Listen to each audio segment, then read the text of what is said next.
Hey there, everyone. Coach Mark, and today we're going to be talking all about accessory lifts, the big five you should probably be doing as a strongman athlete, as well as discussing progression schemes to help you actually get more out of them.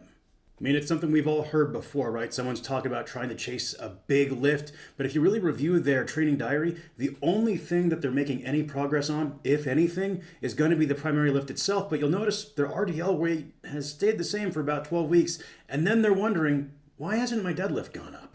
So, interest in accessory work has really never been higher. That's not a bad thing. But honestly, there's a bit of a gap as far as knowing which exercises to run and how to actually go about developing them. A lifter who wants a 700-pound deadlift, for example, if they've got a 315 front squat, the problem isn't that the front squat isn't building the deadlift, it's that they haven't built their front squat enough to have carryover for the deadlift. And that's one of the biggest issues here, is making sure that you're actually training your accessories with enough intensity and intention to get carryover. And that's what I'll really be leaning into today. Now, I think it's worth mentioning how I'm defining accessories in this video. When I'm saying accessories, I'm actually referring to compound, bigger movements that you can really chase overload on. You know, something like your bicep curl, whether you're doing an incline curl or a hammer curl, that's not really going to matter that much versus what your secondary press is when it comes to improving your log 1 rep max. Now, let's not get it twisted. This isn't a knock on isolation work. Isolations have their place. You need to push them hard too, but that's really a different conversation. Honestly, if you've been on this channel for any amount of time, I've got a ton of videos with protocols to help you push your isolation work. Got some great programs for that too. But what we want to focus on are these compound movements, because what we want to do is build what your competition lifts actually demand. We just want to do it from a slightly different angle or under a different constraint. I picked these 5 movements not only because they cover the most important physical qualities for a strongman athlete, but also because they don't require any specialty equipment. You can walk into most any gym and do all of them. So you'll see on screen right now what those movements are. A paused front squat, a 40-degree incline press, a bent over row. Maybe technically you could say there's 6 movements here, but I kind of have them as side options to each other, which is a good morning and or a stiff-legged deadlift, and then windmills. Yes, windmills. So the first move we're going to be talking about is the paused front squat. Obviously, this one is incredible for leg strength, upper back strength, and endurance, with immense carryover to push pressing, loading, moving events, and the deadlift. It's simply one of the most honest movements you can put into a program. It's going to remove momentum and really force you to build confidence and competence in that bottom position. So when you're doing something like a heavy stone load or sitting with the log on your lap in the bottom of the lap phase on a proper clean, you can really lock in that position. You're going to build that leg drive out of a dead stop. You're going to build upper back strength and endurance because you have to retain that rack position across multiple reps and multiple sets, which is going to come in really handy on keeping yourself from folding in half underneath a yoke or caving on a farmer's walk. Not to mention that rack position is also going to help with your push press. Now, some people like to do these with an SSB backwards. I personally don't like that variation. I'd rather do these with a barbell. Even using straps like I've talked about on the channel is a great way. That's still going to have a lot of benefit. Regardless of what the event is, if it requires leg drive and maintaining a vertical torso, which is most of the events in Strongman, this is going to be really beneficial. And obviously, it has immense carryover to your deadlift because it's going to build a ton of leg strength and power without beating up your low back too much. Your goal here is you want to build to a 3-rep max that's roughly 55 to 60% of your max deadlift. So if you're a 700-pound deadlifter, your 3RM on the paused front squat should be somewhere around 385 to 420. Now, as far as programming goes with the paused front squat, something worth mentioning is you don't need to pause every single rep. You can pause every other rep. You can pause on the first and last rep of every set. You're just going to kind of have to play with it. But in general, I do not like to program more than 6 reps at a time with this variation, whether or not you're pausing every single rep. And the reason why is that pause is going to significantly amplify for your fatigue. Once you get beyond 6 reps, I found that people really, the quality just kind of drives off the cliff and you stop getting that positional benefit that really makes this movement so very valuable. You'll also see here, I got a couple rotations you can use. So rotation 1 is more of an intensity focus, so you could do this on an intensive day. And those percentages would be based off of either your most recent heavy single, or you could base this off of a targeted heavy single by the end of the wave and sort of use those loading parameters as a sanity check. The other option is more of a development or volume focus. I think this would be really well suited to run on a second day. This would replace speed work, for example. And then even in week 4, you have the option of fatigue singles thereafter. And I do like fatigue singles a lot on the front squat because there's something to be said for just shutting your brain off and developing that unconscious mastery. Our next movement is the 40-degree incline press. You can do this with a barbell, which is what these percentages are based off of, but don't hesitate to switch in a dumbbell. Use a Swiss bar if you have access to it. But regardless of the implement of your choosing, this one is incredible for tricep and shoulder strength. It's going to let you really push your pressing volume without the low back demand of overhead work. So if you are pushing something like a deadlift or a squat or you're carrying events, this slots in really nicely. Long term, your goal here should be to do 80 to 100% of your best log lift for matched reps. If you're someone who does the push jerk, for example, you might be a little lower end of that percentage, but regardless, it's good to push into that delta. So for example, if your best on the log is 300 for 5, you want to aim for 240 to 300 for 5 here on the incline. I think it's worth mentioning that the real value of this exercise comes from what it doesn't do. It's going to let you really just push volume, like I said, without loading that low back. So this is one that I really like to run in the off season during a mass building phase. Another good option is you can run this in tandem with push pressing if you are prepping for a show, but you don't have implement access. You can push press and then go into incline presses. You could run this one twice a week. You could push press twice a week and do this once a week. There's multiple ways to slot this one in, but again, it's one that can be performed at almost any gym. So then as far as programming goes for this variation, you have so many ways you can go about it. It's a very flexible movement. It responds well to both intensity and volume. And as I said, if you don't have consistent implement access, you can keep this in your program year round alongside push pressing. Just rotate the bars, rotate rep ranges, and you're going to be all right.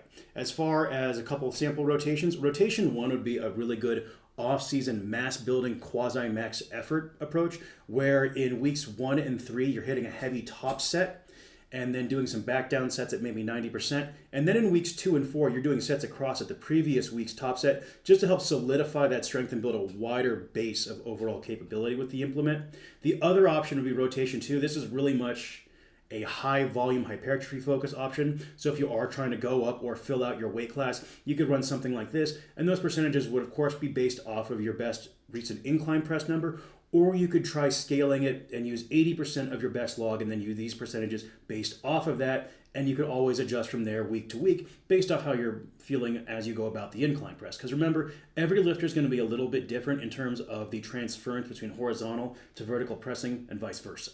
Next up is our good friend, the bent over row. It's worth mentioning this is not just an upper back movement. You're going to build a lot of low back stability due to holding the hinge for a prolonged period of time. That's a lot of torso strength and stability that you're going to build, which again comes in very handy on stuff such as a farmer's walk or a yoke run, so you're not folding underneath it. This one also has incredible carryover to something like an Atlas stone pick. If you do these off of a deficit, for example, that longer range of motion, it'll help you get your bags off the floor a lot more quickly. This is simply one of those movements that it's a Swiss Army knife. It does a lot. Your upper back is so very important for the strongman athlete. If that thing is caving on your push press, on your dips, your lifts are going to suffer from it.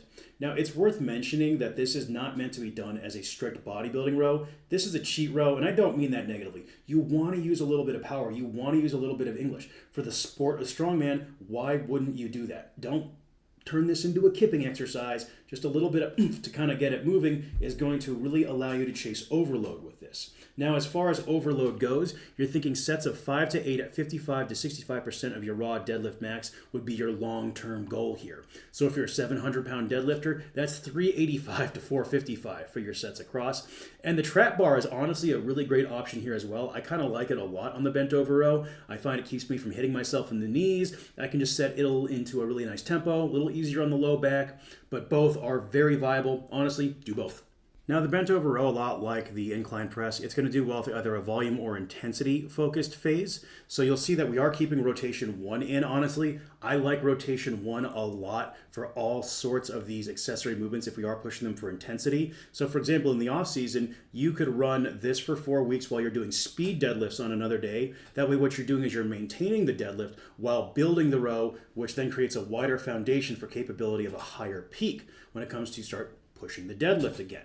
Now, as far as rotation 2 goes, this one's a little bit different. I think this is really nice because the higher sets but lower reps helps you keep the weight a bit more under control. For a lot of guys, when they start doing their rows, after they break about 5 to 6 reps, it gets a little sloppy, the body English gets a bit excessive, and you sort of lose that position. This is also a really great option if you are someone who maybe gets really bad low back pumps, you need to build that work capacity in your low back. This will allow us to make inroads there, but not cook you prematurely. You're going to build that strength, and then you can add in some high rep back extensions, for example, after to help build it in.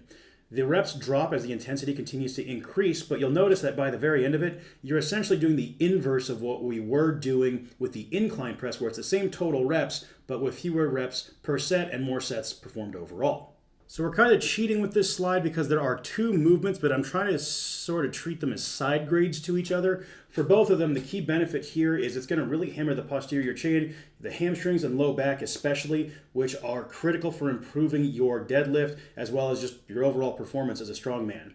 The good morning is very much my preference, but specifically done with either an SSB or a camber bar. I find that barbell good mornings tend to be extremely uncomfortable. They tend to beat up the shoulders and neck with a lot of athletes. So if you don't have access to an SSB nor a camber bar and you find the barbell is horrendously uncomfortable, this is where you'd swap over to a stiff leg deadlift. Now, with both of these, we do have targets, obviously. The good morning, we want to aim to 55 to 65% of our max deadlift for sets of 5 to 8. That's a raw deadlift, by the way.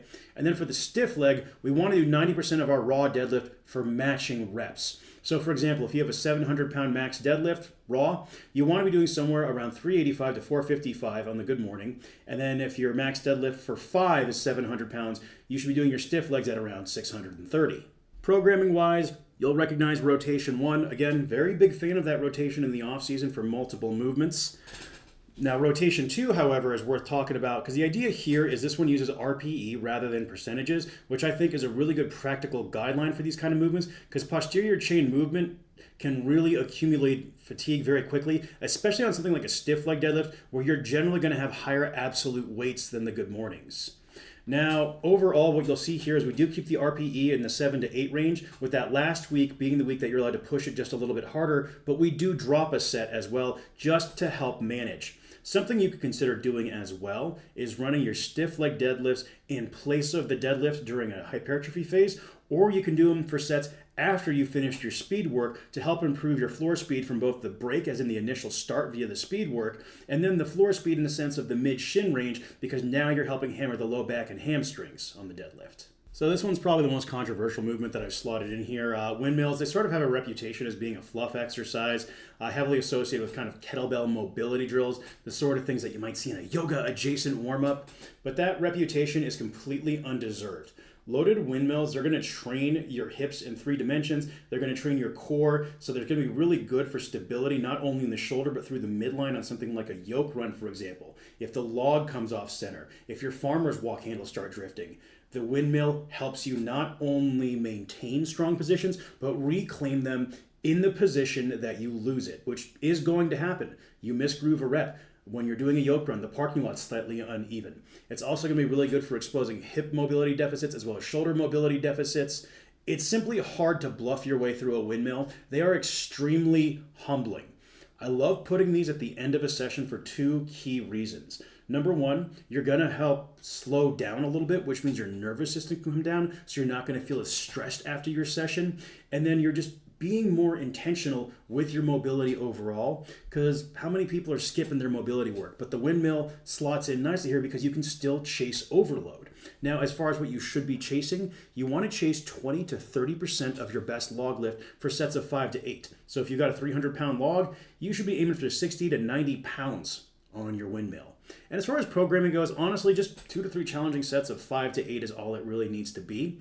Dumbbells or kettlebells, they both work great here. If you really want to hammer specificity, try doing these with a circus dumbbell. So if at any point you heard some of these numbers and you thought to yourself, those are absolutely insane, what is the point of chasing that?